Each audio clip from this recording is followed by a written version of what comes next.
बच्चों अभी हम लोग बात कर रहे हैं प्रोडक्ट ऑफ टू वेक्टर्स, जिसमें हम लोगों ने डॉट प्रोडक्ट या scalar product of two vectors पढ़ लिया, उनकी प्रॉपर्टीज़ को देख लिया, उन पर बेस्ड न्यूमेरिकल हम लोगों ने सॉल्व कर लिया। बच्चों आज हम लोग बात करेंगे cross product of two vector या vector product of two vector. तो याद रखिएगा, cross product of two vector is also known as vector product of two vector. तो ध्यान से देखें, let us suppose this one is vector A and this one is vector B. Angle between them is what? Obviously theta. बच्चों definition मेरे साथ ध्यान से देखिएगा, बहुत सिंपल सी डेफिनेशन है, रटना नहीं पड़े। The cross product of two vector, vector A and vector B is equals to the product of magnitude of vector A, magnitude of vector B and sign of the angle between them. Obviously the cross product of two vectors is a vector quantity. That means this unit vector n cap represent the direction of this vector area. Is it clear है ना? तो ये जो unit factor N cap है बच्चों, ये इन दोनों vector के क्रॉस प्रोडक्ट के डायरेक्शन को रिप्रेजेंट करता है। Generally the direction of cross product of two vector can be obtained by using right hand thumb rule. पढ़ा होगा आप लोगों ने 10th में राइट हैंड थंब रूल। तो बच्चों उस राइट हैंड थंब रूल के थ्रू हम इस क्रॉस प्रोडक्ट के डायरेक्शन को फाइंड आउट कर सकते हैं। We already know that the magnitude of vector is a scalar quantity, है ना? तो बच्चों इसको क्या लिखा जा सकता है? ए। इसको क्या लिखा जा सकता है? B. That means finally A cross B which is equals to A B sine theta into n cap. अब बच्चों cross product of two vector कब मैक्सिमम होता है, कब मिनिमम होता है? किसी competition exam point of view से हम लोग बात करें तो लिखा है मैंने यहाँ पे कि theta equals to zero, what is the mean of theta equals to zero? Both vector A and vector B are parallel to each other. तो बच्चों जब दोनों वेक्टर ए और बी एक दूसरे के पैरेलल हों तो उनके बीच का एंगल कितना हो जाएगा? Zero. We already know that sine zero कितना होता है बच्चों? Zero. That means what? A cross B which is equals to zero. तो बच्चों याद रखिएगा, if two vector are parallel to each other then their cross product will be zero and it is the minimum values of cross product of two vectors. Second बच्चों बात करें theta equals to 90, what is the mean of theta equals to 90? Both vector and vector B are mutually perpendicular to each other. तो जब दो vector A और B दोनों एक दूसरे के म्यूचुअली परपेंडिकुलर हों तो उस कंडीशन में बच्चों हम देखते हैं the cross product of two vector becomes maximum.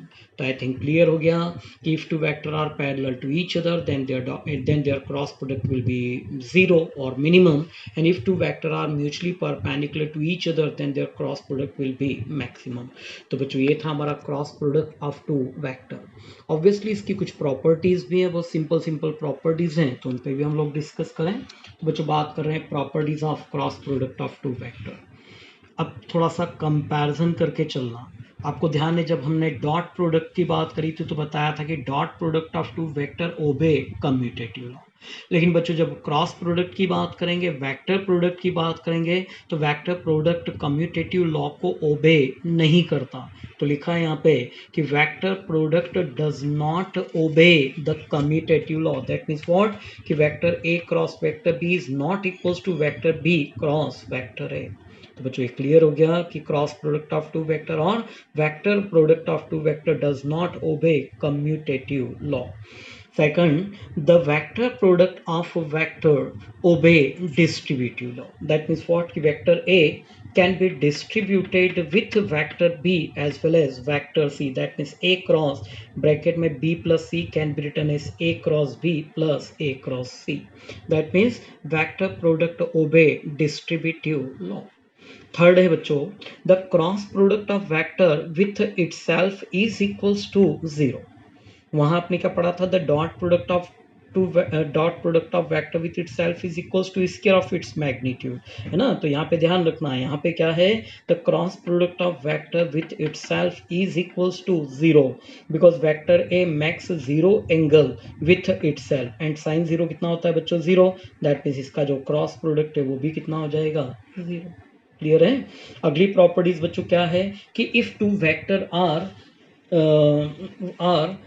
Parallel to each other, अगर दो वेक्टर एक दूसरे के बच्चों कैसे हों, पैरेलल हो, now that time their cross product will be 0, because parallel होंगे मतलब इनके बीच का एंगल फिर कितना हो जाएगा 0, और साइन 0 कितना होता है बच्चों 0, मतलब a cross b is equals to 0। तो बच्चों चार सिंपल सी प्रॉपर्टीज हैं, एक बार फिर मेरे साथ इनको रिवाइज करें। The cross product of two vector does not obey commutative law, that means a cross b is not equals to b cross a। Second, cross product of vector obey distributive law, that means vector A can be distributed with vector B and vector C. Next, cross product of vector with itself is equals to 0. And last one, if two vector are parallel to each other, then their cross product will be 0. तो बच्चों ये चार simple सी properties हैं।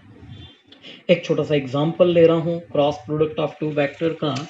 आप लोगों ने देखा होगा कि अगर आप बाइसिकल को रन कर रहे हैं और जब किसी टर्न पे आपको टर्न करना होता है तो आप देखते हैं कि आपके दोनों हाथ हैंडल के ऊपर क्या करते हैं, फोर्स अप्लाइड करते हैं। लेकिन जो फोर्स अप्लाइड करते हैं तो आप देखते हैं जब टर्न करते हैं तो एक हैंड आपकी बॉडी के पास आता है एंड सेकंड हैंड बॉडी से दूर जाता है। That means in case of turn, that means rotation, one hand is moved toward the body and second hand is moved away from the body। ये जो दोनों फोर्सेस हैं, ये दोनों फोर्सेस मिलके उस हैंडल को बच्चों क्या करते हैं, टर्न करते हैं। That mean the turning effect of force is known as torque and torque is defined as the vector product of perpendicular distance and force. तो बच्चों इस तरह के न्यूमेरिकल्स आते हैं, याद रखिएगा। Torque can be written as vector R cross vector F, उल्टा मत कर देना vector F cross vector R, because ऊपर पढ़ा हमने cross product of vector does not obey commutative law. तो कई बार केवल ये लिखने के ही बच्चों नंबर मिलते हैं कि tau which is equals to vector R into vector F. अब इस तरह के ये इस पे बेस्ड जो न्यूमेरिकल्स आते हैं उनको हम लोग कैसे सॉल्व करें, है ना। तो डिटर्मिनेंट मेथड होती है, उस डिटर्मिनेंट मेथड के थ्रू हम इन न्यूमेरिकल्स को सॉल्व करते हैं। बच्चों जो cross product of two vector है उसकी प्रॉब्लम्स किस तरह से आती हैं और कैसे प्रॉब्लम को हमको सॉल्व करना है, तो एक छोटा सा नोट है, उसके थ्रू आप पूरी प्रॉब्लम को बहुत इजीली समझ सकते हैं। और जब एग्जाम में इस तरह की कोई प्रॉब्लम्स आती हैं तो आप उनको सॉल्व भी कर सकते हैं। देखिए क्या लिखा है, vector A which is equals to a1 i cap plus b1 j cap plus c1 k cap, right. And vector b which is equals to a2 i cap plus b2 j cap plus c2 k cap. क्या find out करना बच्चों हमको, a cross b, that means vector A cross vector B. तो बच्चों ये cross product हमको find out करना है। इस क्रॉस प्रोडक्ट को फाइंड आउट करने के लिए बच्चों हम इस तरह का डिटर्मिनेंट फॉर्म बनाते हैं। याद रखना इस तरह की जो पैरेलल लाइन है उनको बोला जाता है डिटर्मिनेंट, राइट। तो क्या बनाया सबसे पहले हमने डिटर्मिनेंट बनाया। अब डिटर्मिनेंट के ऊपर बच्चों हम लिखते हैं आई कैप, जे कैप और के कैप। अब फर्स्ट वाले वेक्टर को देखो, यहाँ पे आई कैप का कंपोनेंट कितना है a1, यहाँ पे जे कैप का कंपोनेंट कितना है b1 और इधर के कैप का कंपोनेंट कितना है c1। Same here a2 b2 और c2, मतलब इन वैल्यूज को हम यहाँ पे क्या करते हैं बच्चों, प्लेस कर देते हैं। अब इसका सॉल्यूशन कैसे निकालें, तो ध्यान दें, सबसे पहले हम लोग प्रॉब्लम को सॉल्व करते हैं आई कैप के लिए, देन फिर हम प्रॉब्लम को सॉल्व करेंगे जे कैप के लिए, देन सॉल्व करेंगे के कैप के लिए। बच्चों यहाँ पे कन्वेंशन साइन अल्टरनेटिव चलते हैं, plus minus plus and so on. अब ध्यान दें, जिसके लिए आपको प्रॉब्लम सॉल्व करना है उसके सामने वाला कॉलम और सामने वाला रो हम लोग क्या करते हैं, इलिमिनेट कर देते हैं। समझ में आया, क्या करना है, इसको इलिमिनेट कर देना है। दैट मीन्स आई कैप के सामने वाला कॉलम कौन सा है, ये, तो इसको आप यहाँ क्या कर दें, छुपा दें, है ना। इसी तरह इसके सामने वाला रो क्या है, इसको भी आप छुपा दें। जब आप इन दोनों को छुपा देंगे बच्चों तो आपके पास केवल और केवल क्या बचेगा, b1 c1 और b2 c2, ठीक है ना। अब क्या करना है, पहले right then with minus sign left. तो इन दोनों को आपस में देखो हमने मल्टीप्लाई किया, कितना हो गया b1 c1, मैंने बोला माइनस साइन के साथ फिर left, that means c1 b2। Clear है बच्चों।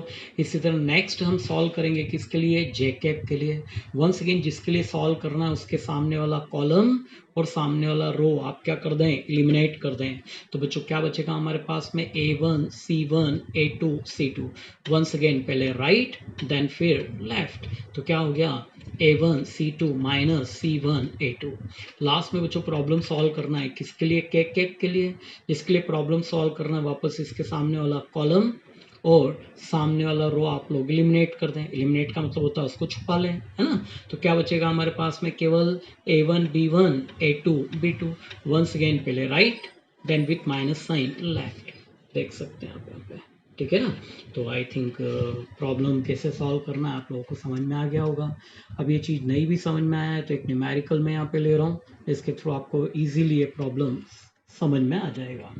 तो लिखा है बच्चों यहाँ पे कि if vector A which is equals to 3i cap plus 5j cap plus 7k cap and vector B which is equals to 2i cap plus 2j cap plus 2k cap, then find out the value of vector A cross vector B.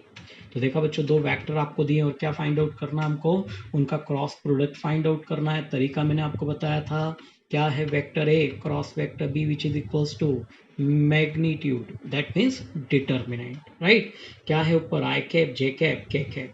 अब यहाँ पे देखो, vector A के आई cap का component था 3, जे cap का 5, के cap का 7, लिख दी वैल्यू। सेम हेयर कितना है 2 2 2, ये हमने प्लेस कर दिया। अब सबसे पहले बच्चों प्रॉब्लम सॉल्व करेंगे किसके लिए, आई कैप के लिए। तरीका मैंने बताया, उसके सामने वाला कॉलम और सामने वाला रो आप एलिमिनेट कर दें। देखिए ध्यान से, केवल क्या बचेगा हमारे पास में, 5 7 2 2। मैंने बोला था पहले right then with minus sign left, लिखा है बच्चों यहाँ पे 5 इंटू 2 माइनस 7 इंटू 2, राइट। फिर सॉल्व करेंगे किसके लिए, जे कैप के लिए, लेकिन कन्वेंशन साइन क्या लगता है इसके साथ, माइनस। तो यहाँ पे देखो हमने माइनस साइन लगाया। अब प्रॉब्लम वैसी की वैसी है, ये कॉलम और ये रो छुपा दीजिए, ये कॉलम छुपा दिया और ये रो छुपा दो। अब क्या बचेगा, 3 7 2 और 2, वही पहले राइट देन फिर लेफ्ट। आ रहा है कि नहीं आ रहा है। सेम एस किसके लिए, के कैप के लिए, सेम, इसको एलिमिनेट करो, पहले राइट देन फिर लेफ्ट। बच्चों इनको जब आप लोग सॉल्व करेंगे, है ना, मल्टीप्लाई कर दो, कितना हो गया, 10 14 6 14 6 एंड 10। जब इन पूरे को आप सिंप्लीफाई करेंगे, कितना बचेगा बच्चों यहाँ से, माइनस का 4, इधर कितना बचेगा, माइनस का 8, और इधर कितना बचेगा, माइनस का 4। माइनस का 4 इंटू आई कैप कितना हो गया, माइनस 4 आई कैप, कितना हो गया, माइनस माइनस प्लस 8 जे कैप, और इधर प्लस माइनस कितना है, माइनस 4 के cap. What is this one is answer. अब खास चीज़ देखें, जो लास्ट आंसर आपको मिला है बच्चों किसके फॉर्म में है, आई कैप जे कैप और के कैप के फॉर्म में, that means what, the cross product of two vector is a vector quantity.